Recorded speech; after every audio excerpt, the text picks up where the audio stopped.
Good morning, viewers. I'm just approaching towards the new York. রাস্তা দিয়ে যাচ্ছি, দুই পাশের গাছপালাগুলো ইতিমধ্যে পাতা ঝরে পড়েছে, কেমন যেন স্কেলিটনের অবস্থা। হয়তো এটা চলবে মার্চ এপ্রিল পর্যন্ত। সুন্দর সবুজের সেই সমারোহ এখন আর নেই। মাঝখানে একটু লাল হয়েছিল গাছগুলো, রেড কিছুটা রঙের পরিবর্তন ঘটেছিল, তাও নেই। এখন পাতা ঝরার সময়, পাতা ঝরে যাচ্ছে, হয়তো আবার সামনে নতুন পাতা আসবে। সম্পূর্ণ এলাকাটা পাহাড়ে আবৃত, দুই পাশ দিয়ে পাহাড়, তাতে প্রচুর বন্য গাছ রয়ে গেছে, আর তার মাঝখান দিয়ে রাস্তা, বিশাল চড়া রাস্তা, 1 2 3 6টা করে লেন অলমোস্ট এক এক দিকে। সুতরাং এখানে অ্যাক্সিডেন্টের সম্ভাবনা খুব কম।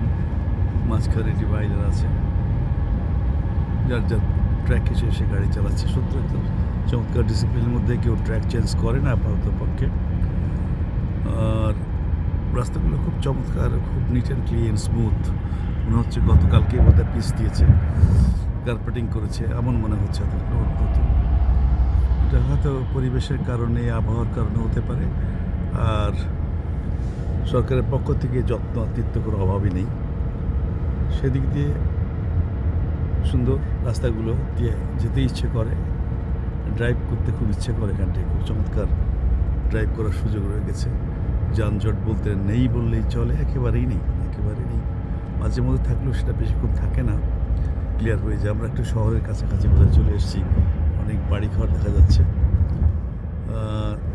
আমার উদ্দেশ্য আপনাদেরকে দেখানো যে আমেরিকার যে টোপোগ্রাফি এবং টেরিটোরিয়াল যে বিউটি, সেগুলো দেখানোর জন্য। আপনারা যারা এসেছেন তারা তো দেখেছেন, যারা আসতে পারেননি তাদের জন্য আমার এই ভিডিওটা করা। হয়তো দেখে কিছুটা বুঝতে পারবেন how the United states is running, তাদের ব্যবস্থাপনা, তাদের ম্যানেজমেন্ট, তাদের প্রশাসন, তাদের আইন কানুনের প্রয়োগ, সব মিলেই একটা সমন্বিত চমৎকার পরিবেশ সৃষ্টি হয়েছে এই দেশটাতে। ফলে আমি জেনেছি মানুষের কাছে যারা আমেরিকায় পড়তে এসেছে, বেড়াতে এসেছে, তারা ফিরে যায়নি। তা আমার কাছে মনে হচ্ছে নিজের দেশ ছেড়ে কেন এখানে যায়, আর যায় বলে যায় যে লেখাপড়া শিখে চলে আসবে, কিন্তু আর ফিরে আসে না। আর কারণটি হলো একটি, যে আসলে বসবাসের জন্য চমৎকার উপযোগী একটি জায়গা। There can't been a better place to live in except. যদি কেউ আমেরিকা না আসে বুঝতে পারবে না। আমারও ধারণা ছিল না প্রথম দিকে, আমি কোনোদিন আসতেও চাইনি। এমন এক সময় ছিল যে আমেরিকা আসা ঠিক ডাল ভাতের মতো অবস্থা ছিল, কিন্তু আই নেভার থট অফ যে আমাকে দেশ ছেড়ে বিদেশে যেয়ে থাকতে হবে। এখনও যে থাকতে চাই তা নয়, কোনো ইচ্ছে নেই, তবু দেশটি সুন্দর। আর আমরা যারা লিস্ট ডেভেলপিং কান্ট্রিতে বসবাস করি, আইন শৃঙ্খলা পরিস্থিতির এত অবনতি ঘটেছে, মেন্টাল ডিজেনারেশন হয়েছে এত বেশি। আমরা তো সেই আগেকার ছাত্র, বিশ্ববিদ্যালয় কলেজে যে জীবন আমরা দেখেছি, তা এখনকার সঙ্গে কোনো তুলনাই হয় না, কোনো তুলনা হয় না। মানে প্রচণ্ড আকারে আমরা ব্যাক গিয়ারে চলে গেছি, আমরা সামনের দিকে হতে পারিনি, পেছনে বহুত পিছনে পড়ে গেছি। সেটি একটি বিষয়। যে বিজ্ঞানের যে প্রযুক্তি, শিল্পের যে প্রযুক্তি ঘটেছে ঠিকই আছে, কিন্তু মানুষের মননশীলতা, মানুষের মানসিকতা এবং যে সামাজিক অবক্ষয়, এগুলোকে আমাদেরকে হতাশ করে খুব বেশি। কারণ আমরা সবই দেখেছি, পাকিস্তান দেখেছি, তারপরে লিবারেশনের পরেও দেখেছি।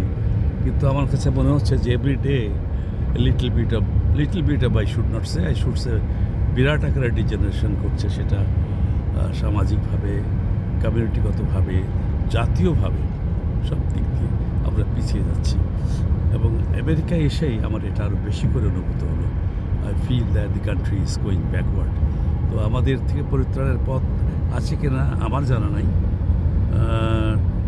রাষ্ট্রবিজ্ঞান নিয়ে, সমাজ নিয়ে, মানুষ নিয়ে আমার চিন্তাভাবনা সবসময় ছিল।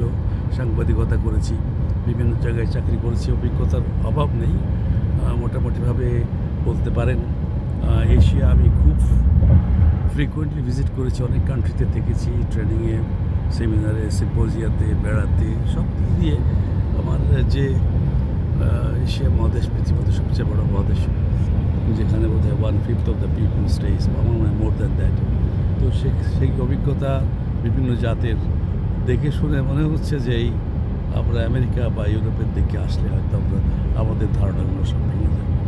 এনিওয়ে ভিউয়ার্স, আমি চেষ্টা করলাম আপনাদেরকে দেখানোর জন্য। আমরা যাচ্ছি ওদিকে, আমার আজকে শেষ দিন আমেরিকাতে। আজকেই থাকবো, নিউ ইয়র্ক যাচ্ছি, তারপরে হয়তো কালকে আর্লি মর্নিংয়ে বা 11টা-12টার দিকে আমি নিউ ইয়র্ক এয়ারপোর্ট হয়ে দেশে ফিরে যাব। তো টিল দেন আর হয়তো ভিডিও করা সম্ভব হবে কিনা জানি না, যদি হয় অবশ্যই দেখাবো।